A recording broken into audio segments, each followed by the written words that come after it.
Hi guys, alright, so purple modifications, and where to best farm them, or where to have the most fun and farm them, because I have seen other methods of obtaining purple mods involving looting scrappers' sort of waste piles, which does, it's effective, but probably I think this is more fun, to be honest. But of course that's down to you, which one you prefer. So we're looking at this thunderjaw site here. There's two thunderjaws situated here, and I'm positioned at the campfire to the north. You'll want your 4 weapons being the hunter bow, probably with the impact modification, the sharp bow with 2 tear mods and 1 handling mod. That's just how I prefer to use it. You'll want a rope caster as well with 3 handling modifications. That's pretty much allowing you to increase your fire rate with each rope. The warbow is sort of my preferred weapon over from the sling. So I like to have two freeze mods and 1 handling mod, and that's just the balance that I prefer.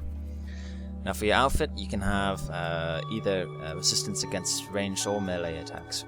Now skills, you can have Combat Override Plus.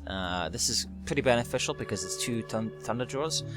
So that, if you've done the cauldron as well, allowing you to override thunderjaws, you can override one and make them fight each other. Okay, so I'm at the campfire right now, running south towards the thunderjaws.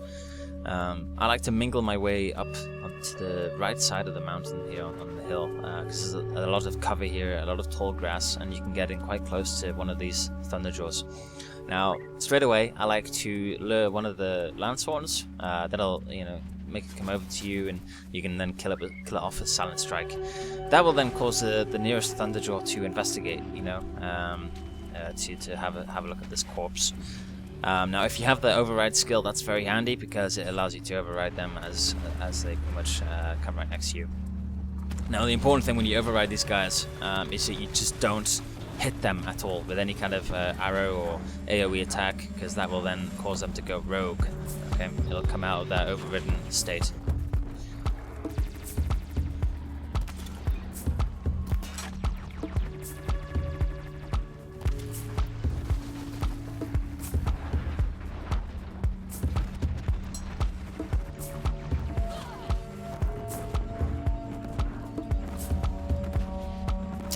What you want to do is freeze up the other thunderjaw, allowing our friend to do more damage.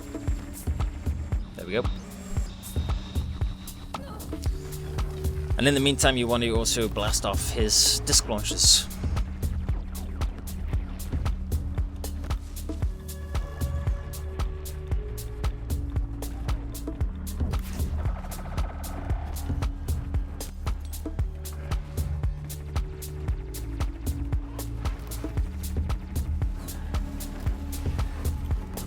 Okay, so that's 1 dead, and it's very useful having our friend there to help. Now what you want to do is stockpile the disc launchers in this bit of tall grass where we killed the initial Lancehorn, because that's sort of my starting point. You just, in essence, if you don't want to start there, if you have a different area which you want to kick things off, you can, you'll probably want to stockpile those disc launchers wherever you start, essentially. So I blast off both his disc launchers with 1 nicely placed arrow into the center of his back, and I want to go into freezing him up straight away. As soon as he gets frozen, that interrupts whatever animation he's doing. There you go. That gives you a nice window to pick up the disc launcher and then destroy him. Now, for some reason, sometimes the disc launcher will kill him off in one, with 8 shells, as you see there. That was actually 7. Now, I think that depends on whether you hit more components off. Well, I guess the more components that you hit, then the more damage you do. So sometimes it's just down to luck, essentially. Sometimes you'll need to use 2 disc launchers, even though that they are frozen. Okay. So in this example, I think I want to use a rope caster instead of overriding him. So if you don't have that combat overriding skill invested, you need to use your rope caster. It's sort of like your fallback that allows you to concentrate on the other thunderjaw whilst that one is immobilized.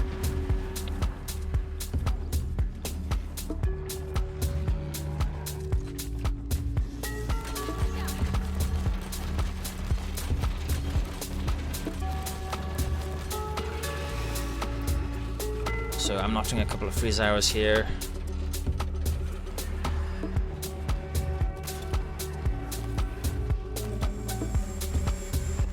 Still not frozen. There we go, now he's frozen. Gonna go straight to my one of my stored disc launchers there. And then we can get to work.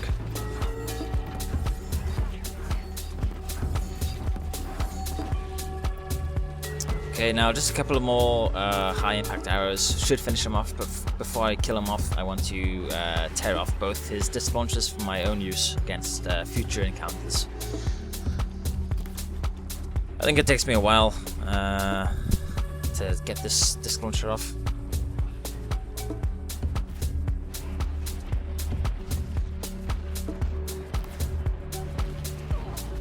I was too slow off the mark to dodge that charge. Okay, now just a couple more hits and he's down.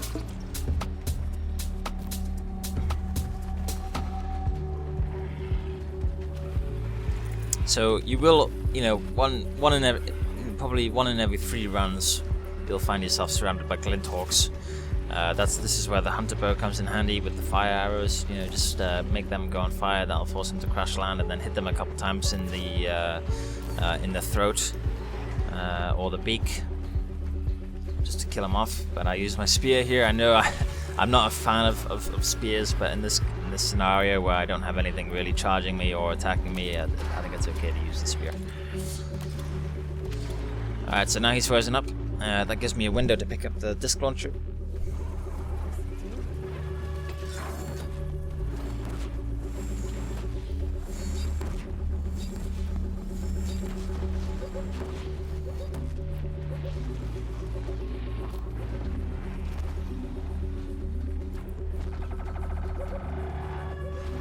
Now one of my options here is that I could have picked up one of the disc launchers quite easily just to finish him off, but for some reason I choose to just bring him down with a bunch of arrows here, and I'm trying to gain access to his heart here by pulling off that plate there, which just fell off as he died, but in any case.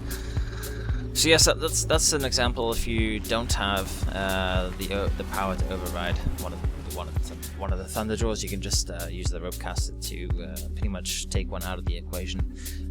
Once you've got both down, you want to sort of pick up some of the nice plants that allow you to heal up, and also pick up the disc launchers to stockpile them.